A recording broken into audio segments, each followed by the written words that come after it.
Selamat datang di Watch Mojo Indonesia. Dan hari ini kita akan menghitung mundur pilihan kami untuk adegan-adegan anime yang karena satu dan lain hal membuat para penggemar histeris. Seperti yang sudah bisa kamu tebak, akan ada spoiler besar di depan. Hikari, omae mo Yui-kun ni aeta no ka? Nomor 10, kirimkan para klon. Astra Lost in Space. 怪我で引退した親父がトレーナーなら厳しくても体を壊さないように気をつけてくれるだろ。当たり前だ。大事な体に怪我させられるか。 Terdampar di kehampaan luar angkasa dengan satu jalur penuh resiko untuk pulang saja sudah berat. Apalagi bagi sekelompok remaja yang awalnya hanya ingin menikmati perjalanan berkemah. Ternyata membajak pesawat luar angkasa, menghadapi bahaya di berbagai planet, dan gejolak hormon bukanlah kejutan terbesar dalam anime ini. Secara tidak sengaja, Kanata dan yang lain menemukan bahwa mereka bukanlah anak biologis dari orang tua mereka, melainkan klon. この抹殺計画の対象となった俺たち全員の共通点。俺たちは全員クローンだ。 Seluruh keberadaan mereka adalah bagian dari rencana matang agar tubuh muda mereka kelak dapat ditanami kesadaran versi asli. Siapa sangka, terdampar di luar angkasa justru menjadi hal terbaik yang pernah terjadi pada mereka. してるのは記憶の移植。記憶を移せば体を乗り換えたのと同じことになる。 Nomor 9, Identitas Archer. Fate Stay Night Unlimited Blade Works.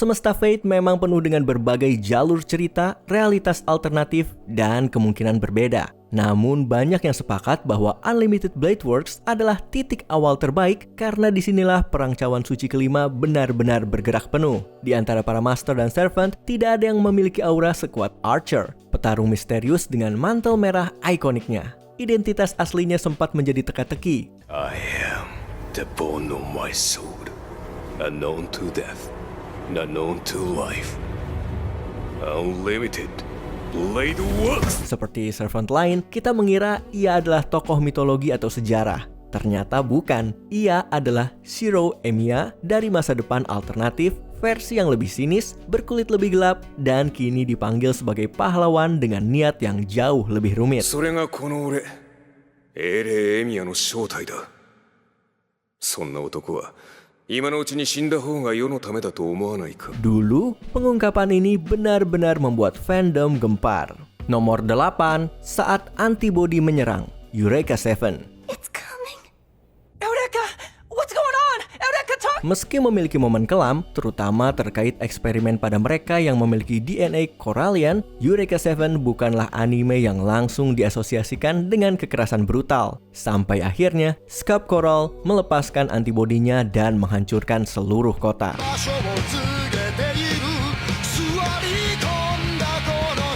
Dengan detail mengerikan, kita melihat makhluk raksasa bermata satu itu menyerbu dan mencabik siapapun yang mereka temui sebelum pergi begitu saja. Adegan seorang ibu yang mencekik anaknya sendiri demi menyelamatkannya dari kematian yang lebih menyakitkan masih membuat kita merinding.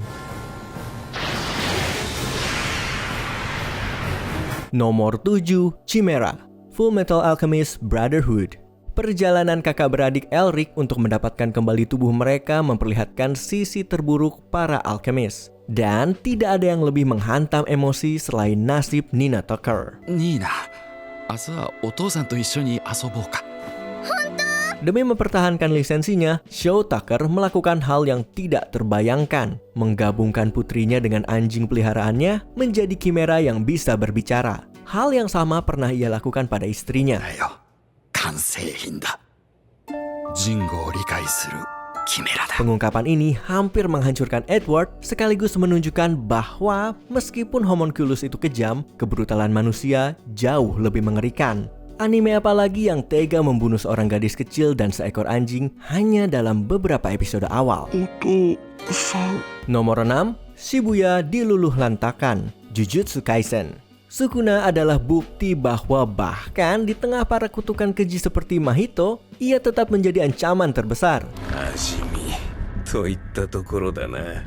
kekuatan domain expansion-nya berada di level yang berbeda. Ditambah lagi, ia tidak ragu untuk membantai siapapun yang menghalangi jalannya. Dalam klimaks berdarah insiden Shibuya, Sukuna melepaskan kekuatan penuh domainnya. 領域展開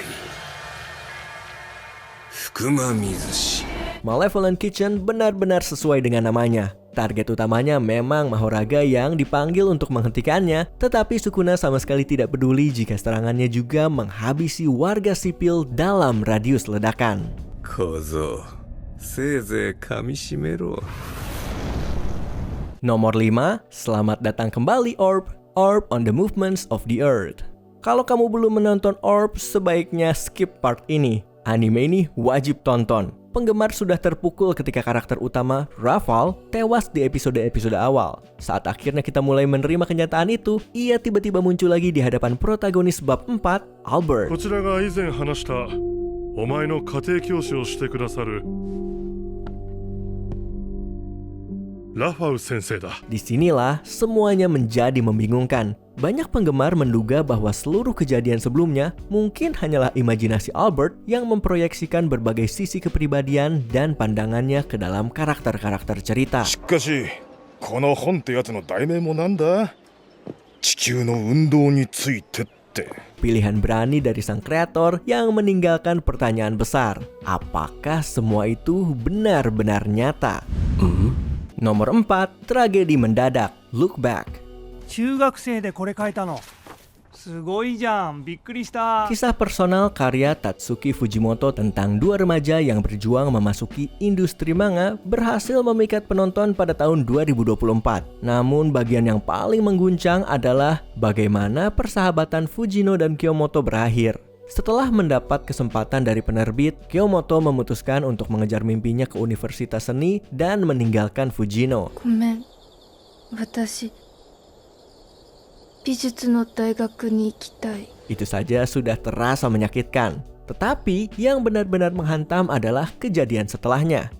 住所不定の男が斧のようなもので学生らを切りつける事件が発生しました。 Tiba-tiba, Kiyomoto tewas dibunuh oleh seorang pria yang merasa karyanya dijiplak oleh universitas tersebut.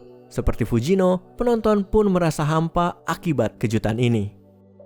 Nomor 3, riset besar, JoJo's Bizarre Adventure, Stone Ocean. Dimulai sebagai drama penjara, berakhir dengan kehancuran semesta. Begitulah JoJo. 名を冠するならメイドインヘブン Setelah Stan Pucci berevolusi menjadi Made in Heaven, waktu dipercepat hingga seluruh alam semesta mencapai akhir eksistensinya dan semua garis waktu diriset. Walaupun rencana tersebut akhirnya digagalkan, peristiwa katastrofik ini tidak bisa dibalikan. Garis keturunan Joestar yang kita kenal berakhir, termasuk Joline yang sudah kita cintai. Nomor 2, Selamat Tinggal Mami, Madoka Magica. 本当にこれから私と一緒に戦ってくれるの？ Inilah titik ketika anime tersebut berubah dari kisah gadis penyihir yang ceria menjadi mimpi buruk yang mencekam. Semuanya dimulai dengan kematian Mami. Walau memiliki sihir yang luar biasa dan kemampuan menembak yang hebat, rasa percaya dirinya justru menjadi bumerang ketika seorang penyihir menggigit kepalanya hingga putus. Kematian brutal itu langsung mengubah nada cerita, membawa para karakter menuju spiral keputusasaan dalam salah satu anime yang paling menyedihkan yang pernah ada. Satu-satunya hal baik dari akhir Mami mungkin adalah ia tidak perlu melihat semuanya runtuh. 体が軽い。こんな幸せな気持ちで戦うなんて初めて。もう何も怖くない。